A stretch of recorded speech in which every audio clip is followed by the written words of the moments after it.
اعوذ باللہ من الشیطان اللعین الرجیم قال اللہ تعالی فی القرآن الحکیم والفرقان الحمید بسم اللہ الرحمن الرحیم ادعونی استجب لکم۔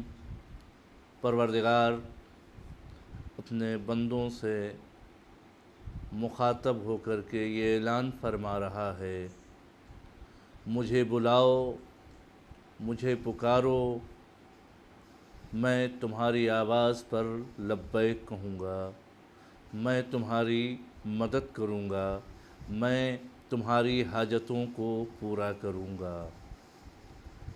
دعا ایک ایسی چیز ہے کہ جس کے ذریعے سے انسان بندگی پروردگار کرتا ہے۔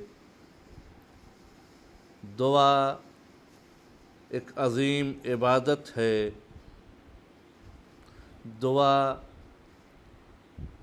معرفت پروردگار کا ذریعہ ہے۔ دعا مومن کا اسلحہ ہے۔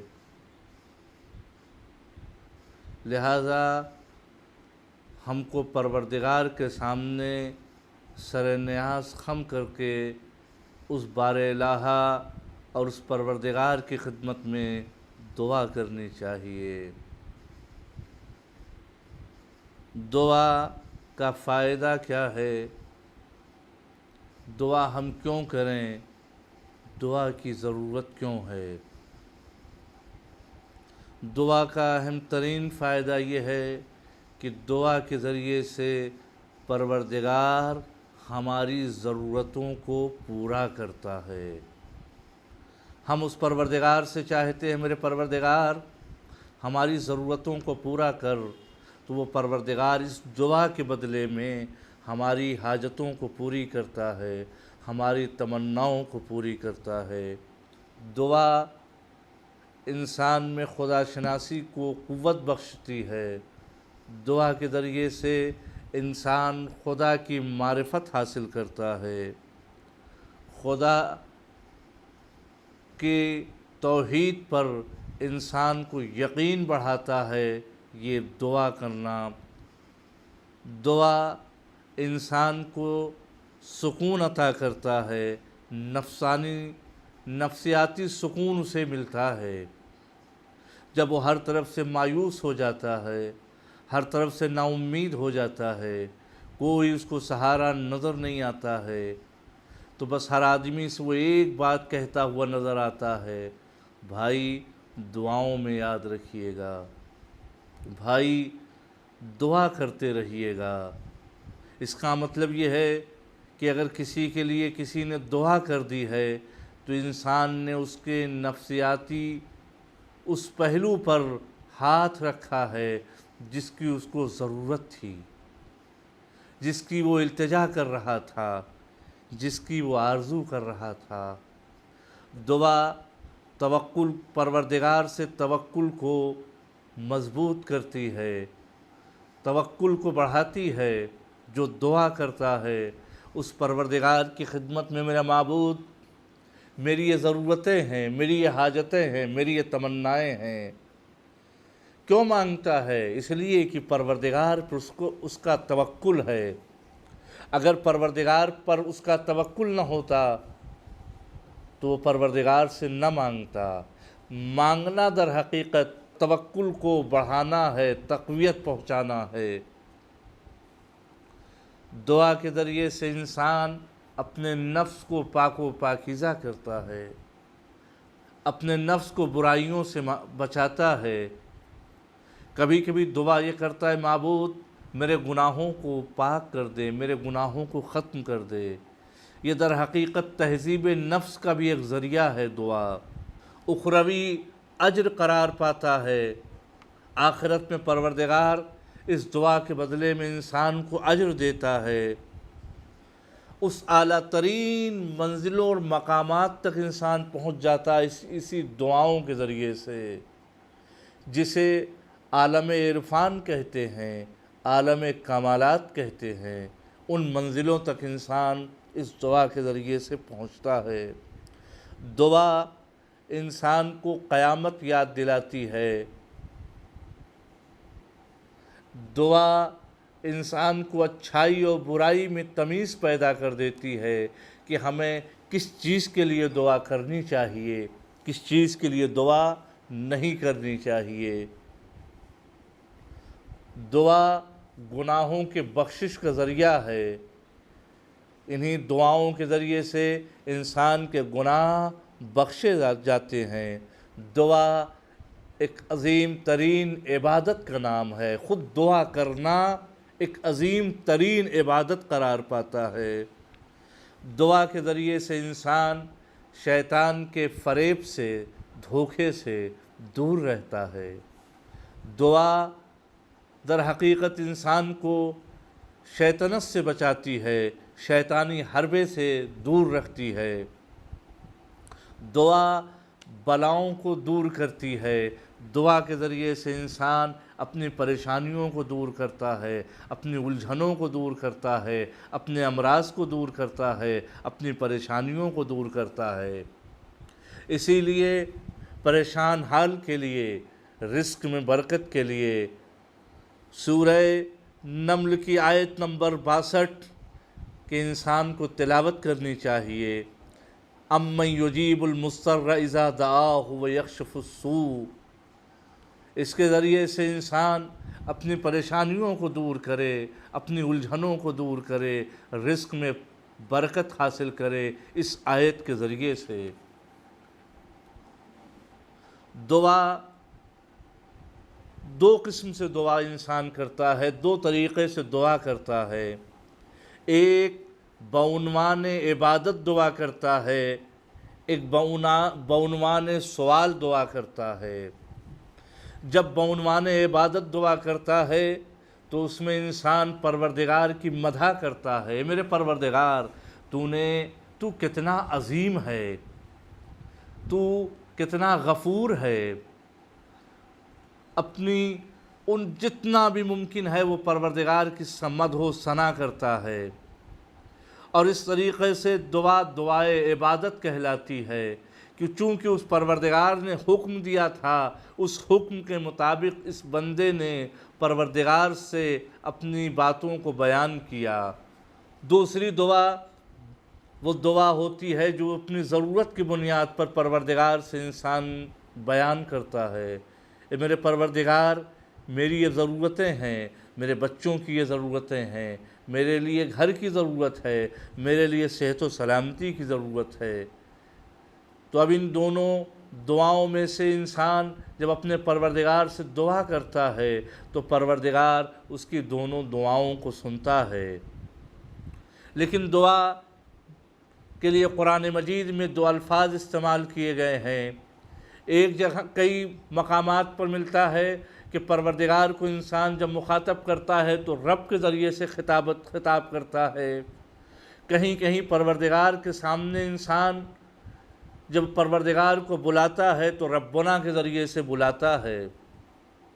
یہ کبھی رب کے ذریعے سے بلانا، کبھی ربنا کے ذریعے سے بلانا در حقیقت یہ بتا رہا ہے کہ دیکھو، دعا کبھی تنہا کرنا چاہیے، دعا کبھی چند مومنین کے ساتھ مل کر کے کرنا چاہیے۔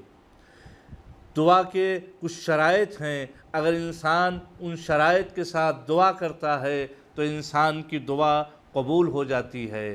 سب سے پہلا طریقہ یہ ہے، آداب دعا میں سے سب سے پہلا ادب یہ ہے کہ انسان دعا کرنے سے پہلے بسم اللہ الرحمن الرحیم کہے۔ پیغمبر اسلام حضرت محمد مصطفیٰ صلی اللہ علیہ وآلہ وسلم یہ ارشاد فرماتے ہیں، لا یرد دعاء اولہ بسم اللہ الرحمن الرحیم، اس کی دعا رد ہی نہیں ہوتی ہے جو سب سے دعا کرنے سے پہلے بسم اللہ الرحمن الرحیم کہے۔ بسم اللہ الرحمن الرحیم کا کیا مطلب ہے؟ اس کا مطلب یہ ہے کہ اے میرے پروردگار، میں نے دنیا کے سارے لوگوں سے امیدیں ختم کر دی ہیں، بسم اللہ تیرے نام سے میں اپنی حاجتوں کو بیان کرنا چاہتا ہوں، تیرے ہی وسیلے سے، تیرے ہی ذریعے سے میں اپنی حاجتوں کو چاہتا ہوں، میں اپنی تمناؤں کو چاہتا ہوں۔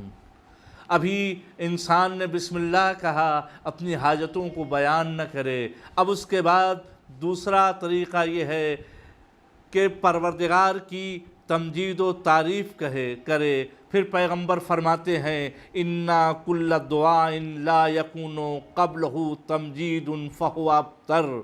اگر انسان کوئی دعا کرے اور اس سے پہلے تمجید تعریف پروردگار نہ ہو تو وہ دعا اس طریقے سے نہیں ہے کہ جو دعا کا طریقہ بتایا گیا ہے، جو آداب دعا بیان کیے گئے ہیں۔ لہٰذا جب انسان دعا کرنا چاہتا ہے تو بسم اللہ کے بعد سب سے پہلے اس پروردگار کی تعریف و تمجید کرنی چاہیے کہ میرے پروردگار تو نے ہمیں سکون دیا، تو نے ہمیں زندگی دی، تو نے ہم کو نعمت دی، تو نے ہم کو اولاد دی۔ سارے شکریہ کے بعد اس کے بعد آواز دے میرے پروردگار تو ستار ہے، تو جبار ہے، تو قہار ہے، تو غفور ہے، تو رحیم ہے، تو علیم ہے۔ ان سارے واسطوں کے بعد تمجید و تعریف کرنے کے بعد پروردگار سے پھر انسان دعا کرے تو اس کی دعا قبول ہوتی ہے۔ دعا کرنے سے پہلے انسان کو صلوات پڑھنی چاہیے۔ جو انسان دعا کرنے سے پہلے صلوات پڑھتا ہے اس کی دعائیں قبول ہوتی ہیں۔ پھر دعا کرنے سے پہلے نیک لوگوں کو، صالح لوگوں کو اپنا شفیع قرار دینا چاہیے، ان کے ذریعے سے دعا کرنی چاہیے۔ اگر انسان ان نیک بندوں کے ذریعے سے دعا کرتا ہے تو دعائیں قبول ہوتی ہیں۔ امام کاظم علیہ السلام ارشاد فرماتے ہیں اذا کان لک حاجۃ الی اللہ، اگر تم کو اذا کانت لک حاجۃ الی اللہ، اگر تم کو پروردگار سے کوئی حاجت ہے فقل، تو کہو اللہم انی اسألک، اے میرے پروردگار میں تجھ سے سوال کرتا ہوں۔ تو کس طریقے سے؟ بحق محمد وعلی فإن لہما عندک شانا من الشان، آل محمد کے واسطے سے، رسول کے واسطے سے، علی کے واسطے سے، آل محمد کا واسطہ دے کر کے جب ان کو شفیع قرار انسان دیتا ہے تو اس کی دعائیں قبول ہوتی ہیں۔ ان کے ذریعے سے، ان کے واسطے سے دعاؤں کو کرنا چاہیے تو انسان کی دعائیں قبول ہوتی ہیں۔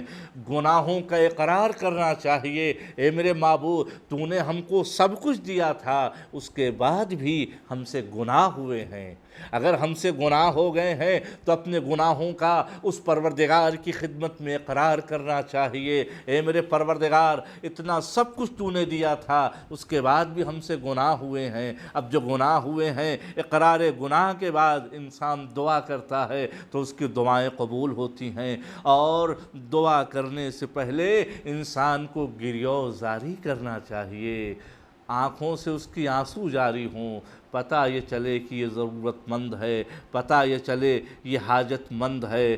اور دعا کرنے سے پہلے انسان کو 2 رکعت نماز پڑھنی چاہیے، پھر اس کے بعد اپنی حاجتوں کو بیان کرنا چاہیے۔ اور یاد رکھے کسی بھی دعا کو چھوٹی دعا نہ سمجھے۔ جو بھی دعا اپنے پروردگار کی خدمت میں کرنا چاہتا ہے، مانگنا چاہتا ہے اپنے پروردگار سے، اس چیز کو چھوٹا نہ سمجھے۔ لہٰذا اپنے پروردگار سے اگر طلب کرنا چاہتا ہے، کوئی چیز مانگنا چاہتا ہے، تو جس چیز کو مانگ رہا ہے وہ یہ نہ سمجھے کہ میں نے اپنے پروردگار سے بہت زیادہ مانگ لیا ہے۔ نہیں، ہم جتنا بھی مانگیں گے وہ پروردگار ہم کو عطا کرنے والا ہے، وہ پروردگار ہم کو دینے والا ہے۔ بلند ہمتوں کے ساتھ اپنی دعاؤں کو طلب کریں۔ اتنی ہماری ہمت ہو، اتنی ہم میں ہمت پائی جاتی ہو کہ وہ پروردگار یقیناً ہماری دعاؤں کو سننے والا ہے، ہماری دعاؤں کو قبول کرنے والا ہے۔ دعا کچھ لوگوں کے ساتھ مل کر کے کرنی چاہیے، دعا سب کے لیے کرنی چاہیے۔ یہاں تک کہ ملتا ہے کہ اگر کوئی انسان دوسروں کے لیے پہلے دعائیں کرتا ہے، بعد میں اپنے لیے دعائیں کرتا ہے تو اس کی دعائیں قبول ہوتی ہیں۔ اب کچھ ایسے افراد ہیں کہ جن کی دعائیں قبول نہیں ہوتی ہیں۔ سب سے پہلے وہ افراد ہیں کہ جن کی دعائیں قبول نہیں ہوتی ہیں جو خدا کے علاوہ کسی اور سے امید لگائے رہتے ہیں، اور اس کے بعد اپنے پروردگار سے دعا کرتے ہیں تو پروردگار آواز دیتا ہے، تو نہ صحیح تم زبان سے مجھ سے مانگ رہے ہو مگر امید تو کسی اور سے لگائے ہو۔ نہیں، اگر ہم دعا کر رہے ہیں تو ہم کو پروردگار سے دعا کرنی چاہیے اور اسی سے امید لگانی چاہیے۔ دعا میں پروردگار کی خوشنودی کے علاوہ اور کچھ نہیں ہونا چاہیے۔ اے میرے معبود، ہم اس دعا کے ذریعے سے تیری خوشنودی چاہ رہے ہیں۔ اور جب ماں اور باپ بیٹے کے لیے دعا کرتے ہیں تو بیٹے کی لیے دعائیں قبول ہوتی ہیں۔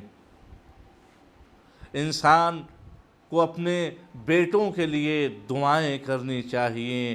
اگر ماں باپ بیٹوں کے لیے نفرین کر دیں، لعنت کر دیں، تو وہ نفرین اور لعنت بھی پروردگار کے ہاں قبول ہوتی ہیں۔ ستم مظلوم کی دعا ظالم کے لیے قبول کی جاتی ہے، پروردگار مظلوم کی دعا کو سن لیتا ہے۔ مومن کی دعا مومن کے لیے قبول ہو جایا کرتی ہے۔ چھوٹے بچوں کی دعائیں قبول ہوتی ہے۔ ہم کو اپنے چھوٹے بچوں کو بھی اس بات کی عادی بنانا چاہیے کہ وہ ہمارے چھوٹے بچے بھی دعائیں کریں، وہ اس لیے کہ وہ پاک و پاکیزہ ہوتے ہیں، وہ طیب و طاہر ہوتے ہیں۔ قاری قرآن کی جو قرآن کی تلاوت کر رہا ہے، قرآن کو پڑھ رہا ہے، اس کی دعائیں قبول ہوتی ہیں۔ گناہ دعا میں رکاوٹ بنتا ہے، دعا میں رکاوٹ بنتی ہے یہ گناہ، لہٰذا اس گنہگار کو پہلے توبہ کرنی چاہیے، پھر اس کے بعد دعا کرنی چاہیے، اس لیے کہ گنہگار کی دعا آسانی سے قبول نہیں ہوتی ہے۔ ظلم دعا قبول کرنے میں رکاوٹ بنتا ہے۔ اگر انسان ظلم کر رہا ہے اور دعا کر رہا ہے تو یاد رکھے یہ ظلم رکاوٹ بن جائے گی اس دعا میں۔ لقمہ حرام جو ہم حرام لقمے کھا لیتے ہیں، وہ حرام لقمے در حقیقت انسان کو دعا سے قبولیت سے روک دیتے ہیں، لہٰذا ہماری غذائیں بھی طیب و طاہر ہونا چاہیے، ہماری غذائیں بھی پاک و پاکیزہ ہونی چاہیے۔ ہاں، اب وہ کچھ دعائیں ہیں کہ جو دعائیں ہم اپنی ضرورتوں کی بنیاد پہ کرتے ہیں، جسے ہم دعا سوال کہتے ہیں، اپنی حاجتوں کو مانگتے ہیں، اپنی تمناؤں کو مانگتے ہیں۔ کچھ دعائیں عبادت ہیں، جیسے کہ بہت سی معصومین کی دعائیں ہیں جو معصومین کی طرف سے وارد ہوئی ہیں۔ زیارت جامع کبیرہ ایک عظیم ترین دعا ہے جس میں فضائل اور مناقب اہل بیت کو بیان کیا گیا ہے۔ اسی طریقے سے بہت سی دعائے توسل ہے، حدیث قصہ ہے، دعائے کمیل ہے، دعائے ندبہ ہے۔ ان سب دعاؤں کو ہم کو پڑھنا چاہیے۔ اگر ہم ان دعاؤں کو نہیں پڑھیں گے تو ان دعاؤں کو کون پڑھے گا؟ زیارت آل یاسین ہے جو امام زمانہ علیہ السلام سے منسوب ہے، دعائے عہد ہے۔ ان دعاؤں کو ہم کو پڑھنا چاہیے تاکہ ان دعاؤں کے ذریعے سے ہم بندگی پروردگار بھی کر جائیں، اور انہی دعاؤں کے ذریعے سے ہم اس بات کا اعلان بھی کر دیں کہ دیکھو ہم اپنے ماموں کے چاہنے والے ہیں، ہم اپنے سید و سردار کے چاہنے والے ہیں، ہم اپنے آقا اور مولا کے چاہنے والے ہیں۔ لہٰذا جو دعائیں معصومین سے وارد ہوئی ہیں ان دعاؤں کو ہمیں ضرور پڑھنا چاہیے۔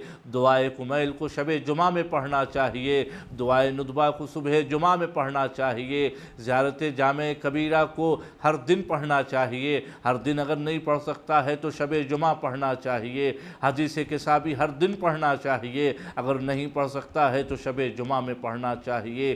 دعائے عہد کو روزانہ نماز صبح کے بعد پڑھنا چاہیے۔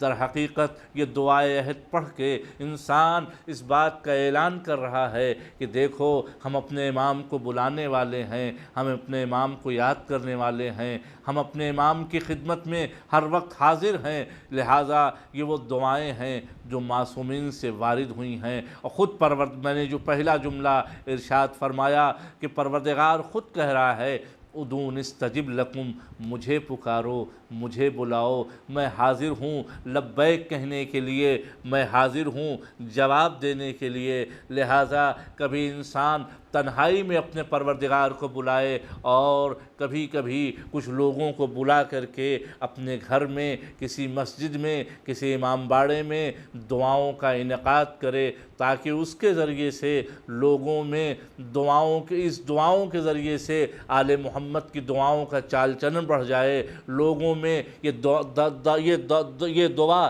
رائج ہو جائے۔ اس طریقے سے اگر ہم دعا کرتے ہیں تو در حقیقت ہم بندگی پروردگار کرتے ہیں، اس طریقے سے اگر ہم دعا کرتے ہیں تو در حقیقت عبادت پروردگار کرتے ہیں۔ لہٰذا ہم کو خود بھی دعا کرنی چاہیے اور دوسروں کو بھی دعا کرنے کی دعوت دینا چاہیے، اپنے لیے دعا کرنی چاہیے، دوسروں کے لیے دعائیں کرنی چاہیے، کے لیے دعائیں کرنی چاہیے، شیعان حیدر کرار کے لیے دعائیں کرنی چاہیے، جو مر گئے ہیں خاندان اور رشتہ دار میں لوگ ان کی مغفرت کی دعائیں کرنی چاہیے، اپنے رشتہ داروں کے لیے دعائیں کرنی چاہیے، اپنی اولادوں کے لیے دعائیں کرنی چاہیے۔ وآخر دعوانا ان الحمد للہ رب العالمین۔